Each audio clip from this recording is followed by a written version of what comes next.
안녕하십니까, 레피드입니다. 1월 12일 두산중공업 보도록 하겠습니다. 오늘 코스피 코스닥이 또 하락을 하였습니다. 어제까지 좀 불안불안하게 모습을 보였는데요. 역시 크게 하락을 했다가 장막판에 좀 끌어올리긴 했습니다. 하지만 지금 수급을 보시면 외국인과 기관이 또 크게 이렇게 매도를 하는 모습이었습니다. 지금 코스피가 역시 이제 고점에서 이렇게 긴 꼬리가 나오는 음봉, 그리고 심지어 거래량이 더 터지면서 나왔기 때문에 여기서 차익 실현하는 모습이 굉장히 많았고요. 그리고 그 다음 날인 오늘도 거래가 적지 않게 쏟아지면서 하락을 불주였습니다. 투자자를 보시면 계속 제가 주시하고 있는 점이 기관 외국인입니다. 기관, 특히 기관. 이 기관이 12월 29일부터 해서 지금 벌써 거의 9조 가량을 팔았습니다. 지금 어제까지 제가 7조 정도를 집계를 했는데 오늘 또 1조 7천억을 하면서 9조 가량을 매도를 했습니다. 지금 새해 들어서 계속 매도를 이어가고 있는 점이고요. 얘들이 차익 실현을 점점 하면서 1월 14일 기준으로 해서 옵션 만기일이 이루어지는데 그 콜옵션을 다 회수를 하게 되면 그 다음부터는 증시가 어떻게 움직일지 참 걱정입니다. 지금 이제 3월부터 해서 공매도가 거래가 된다고 하죠, 이제. 네, 공매도를 이제 재개를 한다고 했고, 그 3월 전에부터 이미 공매도를 위한 준비를 할 거거든요. 고점에서의 자기들 물량을 좀 빼버리고, 네, 주가를 하락시킬 수 있는 그런 준비를 할 겁니다. 그런 명분은 충분히 만들 수 있습니다. 지금 기사가 안 나와서 망정이지, 경제가 지금 살아난 것이 아니고, 유동성 자금으로만 이렇게 탑을 쌓아놨기 때문에 한번 흐르기 시작하면 아주 크게 흘러갈 수 있는 그런 장입니다. 지금 오늘도 연기금, 그리고 금융투자, 투시 뭐 다 팔았습니다. 그래서 이렇게 매일매일 1조 이상, 네, 2조 뭐 이런 식으로 팔아버리니까 굉장히 걱정이고요. 그 와중에 뭐 외국인 기관이 이렇게 번갈아 가면서 뭐 크게 사주는 것도 아니고 지금 전체적으로는 다 매도를 했는데 개인만 지금 벌써 이틀째 7조를 매수했습니다. 거의 최고점에서요. 이거 굉장히 좀 불안해 보이거든요. 지금 개인이 끝도 없이 지금 매수를 하고 있는데 신용 매수를 하던가 아니면 추가로 신규 진입을 하시는 개미들도 있을 거고 거의 지금 불안합니다. 아주 불안하고요. 지수는 좀 조정을 받을 가능성도 꽤 크다고 봅니다. 저는 이제 옵션 만기를 이후로 해서 2월 달에는 월봉상으로 좀 음봉이 나올 가능성이 꽤 있다고 보고 있습니다. 그래서 지금 이런 식으로 한 번씩 꺾어주면서 가는 건 괜찮은데 꺾지 않고 이렇게 3개월 연속 아주 가파르게 상승했기 때문에 한번 꺾어줄 타이밍이 올 건데요. 그걸 얼마나 꺾을지 또 중요합니다. 일단은 공매도 거래 재개가 조금 마음에 한편으로 걸리긴 합니다. 그리고 환율 환율도 보시면 네, 이제 저점을 잡고 쌍바닥을 찍고 반등을 좀 하고 있거든요. 네, 그래서 유동성 장세라서 증시와 환율이 같이 오를 수도 있는 그런 시장이 만들어지긴 했는데 보통은 증시가 오를 때 환율이 이렇게 내려가고요. 증시가 내려갈 때 환율이 올라갑니다. 그러니까 달러 가치가 올라가니까 굳이 원화를 이용해서 한국 주식을 들고 있을 필요가 없죠. 그래서 주식을 다 팔아버리고 달러를 사놓으면 달러가 올라가면 이득이죠. 그런 식으로 이제 돈이 빠져나갑니다. 특히 이제 외국인 자본이요. 일단 기관이 주로 매도를 하고 있으니까 며칠 동안 이제 어떻게 흘러갈지 14일 전후로 해서 좀 주의 깊게 봐야 될 것 같습니다. 코스닥도 마찬가지로요. 네, 지금 서서히 꺾이고 있네요. 코스닥도 지금 이전에 한번 별로 안 좋은 시그널이 나왔었는데 지금 얘도 올리긴 올리지만 계속 팔고 있는 모습, 기관 외국인이. 그래서 조심해서 대응을 하셔야 됩니다. 일단 여기까지 보고 여장은 네, 계속 이렇게 주시를 좀 하겠습니다. 두산중공업 보겠습니다. 두산중공업 오늘 200원 하락했고요. 뭐 장이 수급이 굉장히 안 좋게 한번 급락을 했었는데요. 두산중공업도 한번 급락을 했습니다. 오전과 그리고 오후에. 그래서 제가 좀 주시를 하던 121선 근처까지 내려갔다가 반등을 한 모습이고요. 이렇게 쌍바닥 찍는 모습으로 지금 반등을 준비를 하고 있는 모습입니다. 다행히 어제처럼 밀어내리는 물량은 그렇게 많이는 없었고요. 꼬리를 달면서 좀 조금 반등을 해서 끝냈습니다. 주봉상으로 뭐 오늘 거래량이 거의 죽었죠. 그래서 확실히 쏟아내는 물량이 적었고요. 주봉상으로도 그냥 적절하게 지금 받쳐놨습니다. 그래서 쌍바닥 찍고 좀 반등하길 바라고 있는데, 증시가 참 생각보다 수급이 많이 좋지 않아서 1월 14일 전후로 해서 두산중공업도 이슈가 있죠. 어제 제가 영상을 좀 올렸는데요. 두산인프라코아 매각과 관련해서 DRCC 소송과 관련해서 제가 자세하게 좀 설명을 해놨습니다. 그래서 혹시 못 보신 분들은 한번 보시는 걸 추천드리고요. 그 다음 14일 전후로 해서 두산중공업이나 아니면 한국 증시가 좀 변동 크게 움직일 가능성이 있습니다. 일단은 모양상으로는 여기서 좀 받쳐서 올라간다면 지금 오랫동안 거의 이 박스권을 횡보를 했기 때문에 두산중공업이 이번 사이클에는 많이 올라갈 가능성이 있는데요. 이번이 좀 고비인 것 같습니다. 그래서 이번을 고비로 해서 21선 잘 넘어서 좀 나갔으면 하고요. 투자자는 오늘 둘 다 매수를 했죠. 외국인이 7만 8천 주를 매수를 했고요. 기관도 매수를 좀 했습니다. 근데 최근에 들어서 매수를 전환했다가 더 많이 쏟아내는 그런 패턴이 있기 때문에 좀 조심스럽게 접근을 하고 있고요. 연기금은 그래도 다행히 매수로 다시 전환을 했지만 이 추후 며칠을 더 봐야 될 것 같습니다. 지금 이번 주까지 하고 14일 목요일 이후로 당분간 어떻게 될지 좀 주의 깊게 봐야 될 것 같고요. 추가 매수하신 분들은 너무 한 번에 다 추가 매수하지 마시고요.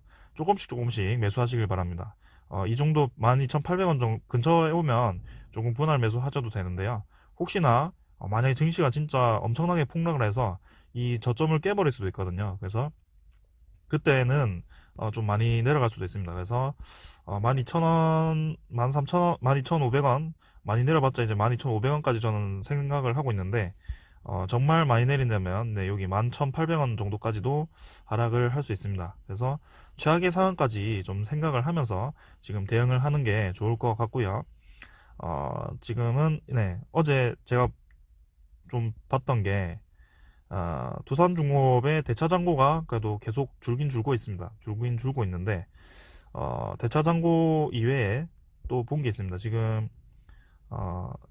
거래량 외국인이 어제 금요일인가요? 장 추정으로는 4만 주가 잡혀 있었죠. 플러스 4만 주였는데 장 끝나고 보니까 110만 주가 120만 주를 매도한 게 잡혔거든요. 그래서 지분이 10.6%로 하락을 했습니다. 근데 어제도 외국인이 30만 주 매도한 걸로 장 추정으로 잡혔는데 또 장 끝나고 이제 마지막에 보니까 5만 주를 플러스 매수를 했더라고요. 그래서 얘들이 자꾸 장 중에 뭔 짓을 하는 건지 이렇게 추정치와 굉장히 다르게 움직이고 있고, 오늘 일단 추정은 플러스 78,000주인데 나중에 또 당일에 어떻게 잡힐지 집계가 될지 좀 주의 깊게 봐야 될 것 같습니다. 일단은 대차장고는 많이 상환을 좀 했는데 주가는 그래도 같이 좀 하락을 하는 모습이고요. 지금 공매도 잔고도 또 늘어났습니다. 지금 160만 주로 늘어났습니다. 그래서 140만 주 찍고 다시 한번 늘어난 모습이었고, 그만큼 또 주가가 하락을 한 것 같고, 좀 시원하게 내려갔으면 좋겠는데 지금 이제 공매도 재기가 3월로 다가왔기 때문에 이것들이 이제 버티기를 할 건지 한번 주의 깊게 봐야 될 것 같습니다. 긍정적인 것은 이제 제가 두산인프라코아를 좀 봤습니다. 두산인프라코아 대차장고를 좀 보니까 최근에 좀 많이 상한을 한 모습이었어요. 그래서 두산인프라코아도 좀 두산중공업과 지금 DRCC 소송 관련해서 주의 깊게 좀 보고 있을 건데, 일단은 이런 신호는 긍정적으로 보고 있습니다. 공매도 잔고는 뭐 거의 비슷하게 유지가 되고 있는데 두산인프라코아도 어떻게 움직이는지 같이 한번 보는 것도 괜찮을 것 같고요. 그 다음에 또 제가 주목을 하는 점은 두산인프라코아 이 수급이 기간은 좀 팔았죠. 근데 외국인이 계속 매수를 하고 있습니다. 지금 최근에 외국인이 계속 붙어서 매수를 하고 있고요. 지금 누적으로 좀 볼까요? 누적으로 보면 한 달 동안 이제 150만 주를 이 두산인프라코아를 외국인이 붙어서 샀습니다. 일단 지금 상황에서 매각 전에 이렇게 매수를 좀 많이 한다는 것은 저는 긍정적으로 보고 있습니다. 지금 개인은 많이 팔았죠. 근데 매각이 임박한 상태에서 외국인이 이렇게 매집을 한다는 것은 또 다른 이제 긍정적인 신호가 아닐까라고 생각을 하고요. DRCC 소송은 아직 결과는 안 나왔지만 이 얘들이 괜히 이렇게 사모으는 게 아닐 거라고 좀 상상을 해보고 싶습니다. 네. 그래서 이런 시그널도 제가 좀 같이 보고 있습니다. 두산중공업 1WR도 네, 얘도 이제 오늘 양봉으로 좀 마감을 했고요. 이렇게 좀 받쳐서 나갔으면 좋겠고, 본주는 이제 이 저점까지 거의 다 내려와서 좀 반등을 하는 것 같은데, 일단은 이 아니 1WR이죠. 네, BW 이 주식도 괜찮게 반등을 좀 해서 네, 내일은 조금 올랐으면 좋겠네요. 네, 이게 거의 선행 지표로 제가 보고 있기 때문에 거의 비슷하게 패턴을 움직이는데 얘가 조금 더 과하게 움직이기 때문에 앞선 신호를 제가 포착을 좀 해보려고 노력을 하고 있습니다. 네, 그래서 여기까지 보고요. 두산중공업은 이번 주 그리고 14일 전후로 해서 주가가 어떻게 움직이는지, 그리고 여기 12,800원 기준으로 해서 이 121선 지키고 반등을 하는지 좀 봐야 될 것 같습니다. 그래서 21선 위로 다시 자리를 잡아서 다시 한번 이 이평선 수렴 구간에서 좀 강하게 슈팅이 나오는 그런 모양이 나야 될 것 같고요. 외국인 지분은 생각보다 많이 내려가지 않고 잘 버티고 있다. 그리고 연기금이 다시 매수세로 좀 돌아서야 되는데 연기금 지분도 좀 봐야 될 것 같고요. 네, DRCC 소송도 잘 해결되었으면 하는데 일단 두산 인프라코어가 네, 대차 상황도 되고 외국인이 들어오고 있다라고 말씀드리고 싶습니다. 추가로 이제 설명드리고 싶은 거는 제가 또 찾아왔는데 네, 체코 원전 입찰 중 이제 중국과 러시아를 배제를 한다고 네, 좀 발표를 한 것 같습니다. 뭐 공식적인 발표는 아니고 인터뷰에서 이제 네, 장관이 발표를 했고요. 그래서 한국과 좀 굉장히 우열을 가리지 못했던 그런 업체가 러시아죠, 러시아였는데 러시아가 배제됨으로 해서 한국에 굉장히 유리하게 진행이 되고 있다라고 말씀드리고 싶네요. 그래서 이번 올해 1월에 네, 이번 달이죠. 이번 달에 이제 입찰을 시작할 건데 22년에 확정이 됩니다. 그 전에는 본격적인 입찰이 진행이 될 거고 올해 중에 해서 조금 윤곽이 나오지 않을까 싶네요. 그래서 이 체코도 8조 가량 네, 투자를 하는 원전이기 때문에 그리고 우리나라가 두 번째 원전이죠. 수출 두 번째 원전이 될 거기 때문에 좀 잘 되었으면 좋겠습니다. 그래서 두산중공업도 원전이 이렇게 잘 되면 지금 에너지 그룹으로 친환경 에너지로 신재생 에너지죠. 네, 신재생 에너지로 좀 변화를 좀 했는데 이 기존에 있던 원전까지 잘 되면 굉장히 좋으니까요. 네.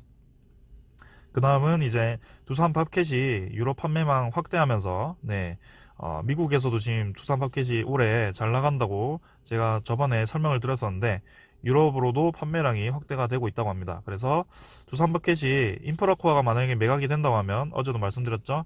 인프라코어 지분을 가진 회사는 팔아버리고 그리고 두산 팝켓을 자회사로 둔 인프라코어 회사를 또 분할을 해서 그거는 두산중공업에 편입 병합을 하게 된다라고 말씀을 드렸습니다. 그래서 두산 팝켓의 수익을 그대로 다 받을 수 있는 구조로 만들 거고요. 두산중공업의 재무 개선에 쓰일 겁니다. 그래서 두산중공업과 두산 팝켓의 시너지도 기대가 되고 두산 팝켓은 아주 잘 나가고 있다라고 말씀드리고 싶습니다. 그럼 한 가지 더는 여기 제가 기사는 안 찾아놨는데 한국 원자력 이제 그 한수원에서